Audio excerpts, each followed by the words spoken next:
Esta investigación es sobre mujeres que participaron en la Guerra de Malvinas formando parte del bando argentino. Específicamente, veo cómo sus discursos construyen memorias e identidades. Repasemos un poco. La Guerra de Malvinas ocurrió en 1982 entre Argentina y Gran Bretaña y duró tan solo 2 meses y medio, desde el 2 de abril hasta el 14 de junio. Estas son las Islas Malvinas. Durante la guerra, las Fuerzas Armadas de Argentina enviaron sus tropas a las islas. Además, hubo combatientes que se desempeñaron en el continente, así como mujeres de las fuerzas y civiles que atendieron a los soldados. Para entender los discursos de estas mujeres, debemos tener en cuenta que las memorias argentinas sobre Malvinas son conflictivas, heterogéneas y móviles. En algunos casos, la guerra es entendida como una causa dictatorial, mediante la cual el gobierno de facto que gobernó al país entre 1976 y 1983 intentó perpetuarse en el poder. En otros casos, es considerada una causa nacional que, como gesta patria, se instala en el imaginario independentista del siglo XIX y representa una lucha por la soberanía. Las contradicciones y tensiones en el recuerdo de Malvinas se palpan también en sus protagonistas. De hecho, las identidades de los combatientes han estado en disputa desde el fin de la guerra. Según la Ley 24.343 de 1994, son combatientes quienes durante la guerra se desempeñaron en el Teatro de Operaciones Malvinas o en el Teatro de Operaciones del Atlántico Sur. Esta delimitación, sin embargo, ha dejado afuera a quienes se desempeñaron en el territorio continental de Argentina, incluso quienes estaban en la costa abarcada por el Teatro de Operaciones del Atlántico Sur. Estas personas estuvieron movilizadas al sur y, formando parte de distintas fuerzas de las Fuerzas Armadas, realizaron tareas militares y de logística fundamentales para el desempeño nacional en el territorio insular. Los veteranos no reconocidos, también llamados veteranos continentales o TOAS, son hoy alrededor de 400.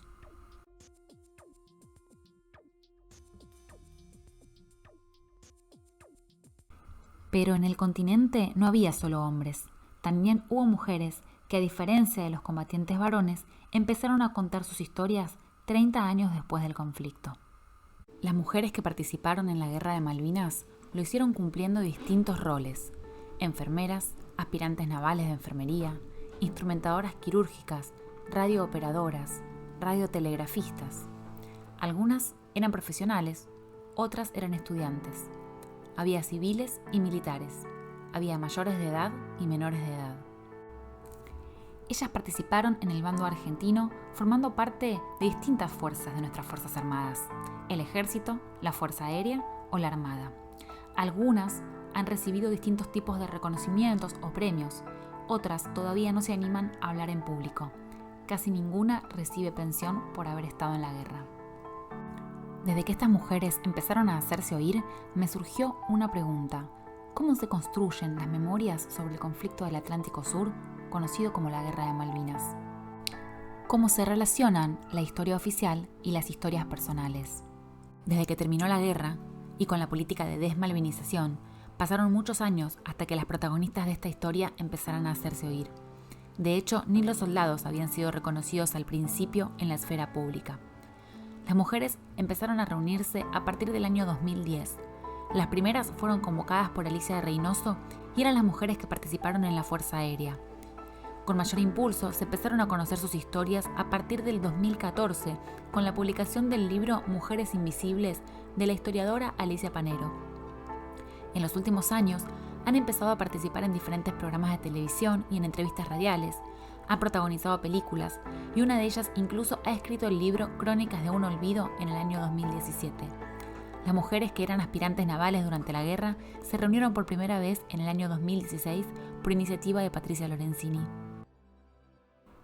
Las hipótesis que dieron inicio a mi trabajo son dos.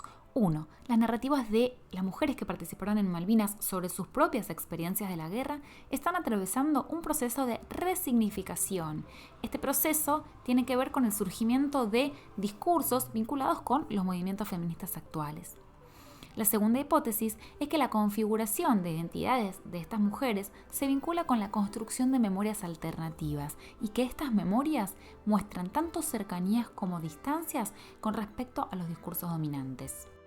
Sobre estas mujeres han circulado entrevistas televisivas y radiales, charlas en museos, libros, noticias periodísticas y películas. Pero los discursos de estas mujeres y los discursos sobre ellas no son iguales, y si los comparamos podemos ver cómo se disputan los sentidos por el pasado que ellas vivieron. Miremos, por ejemplo, estas dos noticias. En ambos casos se trata sobre las mujeres que participaron de la guerra, pero en una se habla de las enfermeras que fueron parte de la Fuerza Aérea y en otra se habla de las instrumentadoras quirúrgicas que participaron en el ejército. Mi lectura es que, si bien cada periódico se refiere a grupos distintos, ambos usan unos mecanismos discursivos que generan el sentido de completud, es decir, sin proponérselo, clausuran la posibilidad de que conozcamos la realidad compleja y heterogénea de las mujeres que participaron en la Guerra de Malvinas.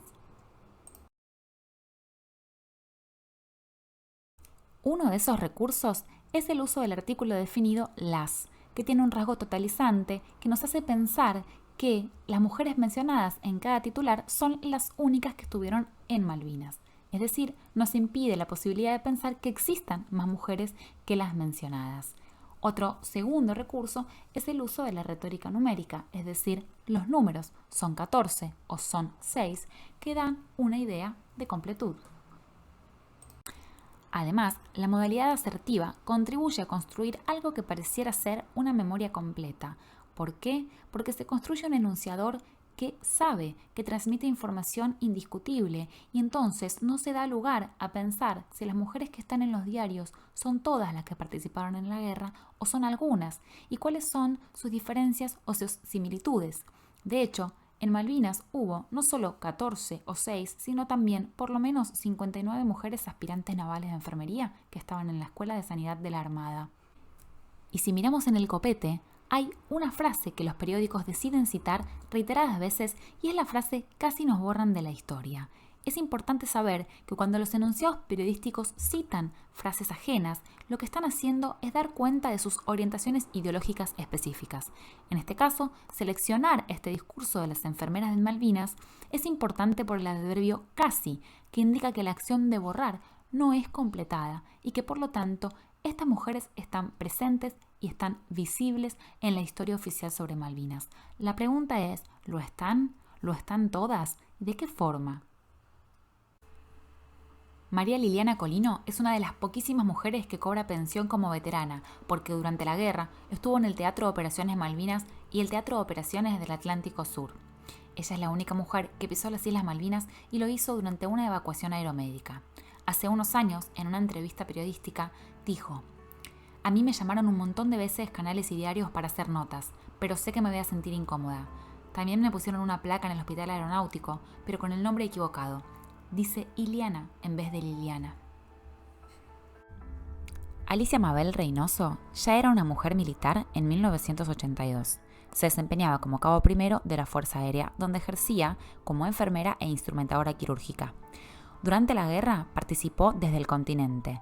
Estuvo en el Hospital Reubicable de Comodoro Rivadavia, una ciudad situada en la provincia de Chubut. Hace unos años, en un programa de televisión, dijo: "Acá hice un intento de suicidio y fui a la Asociación de Psicoanálisis. Y ahí me sacaron todo esto y me dijeron, en la medida que hables vas a empezar a curar. Porque ese es el trato y esa es la cura de los veteranos, el poder contar. ¿Por qué ese olvido? ¿Por qué esa negación? ¿Porque somos mujeres? ¿Porque somos enfermeras? ¿Las dos cosas?". En 1982, María Alejandra Rossini estaba estudiando enfermería en la Escuela de Sanidad Naval de la Armada. Ella, como otras aspirantes, se desempeñó durante la guerra en la base naval de Puerto Belgrano, ubicada en Bahía Blanca, al sur de la provincia de Buenos Aires. Hasta el día de hoy, la Armada niega la participación de estas mujeres en el conflicto bélico. En una entrevista televisiva, María Alejandra dijo: «En ese momento no estábamos preparadas nosotras. Éramos muy chicas y yo tenía 16 años en ese tiempo. Como mis compañeras también, había otras más chicas que yo. Y lo poco que sabíamos, lo poco, lo mucho, lo brindamos ahí. Lo que más hicimos nosotros fue de corazón». En una época en que la consigna «ahora que sí nos ven» señala las conquistas alcanzadas por el feminismo, estas mujeres que participaron en Malvinas se debaten entre callar, reproducir el discurso dominante sobre la guerra y expresar la falta de reconocimiento y el propio rol que ellas tuvieron, lo que es fundamental para entender tanto la guerra como la opresión de la posguerra y los sentidos que actualmente se disputan sobre el pasado reciente.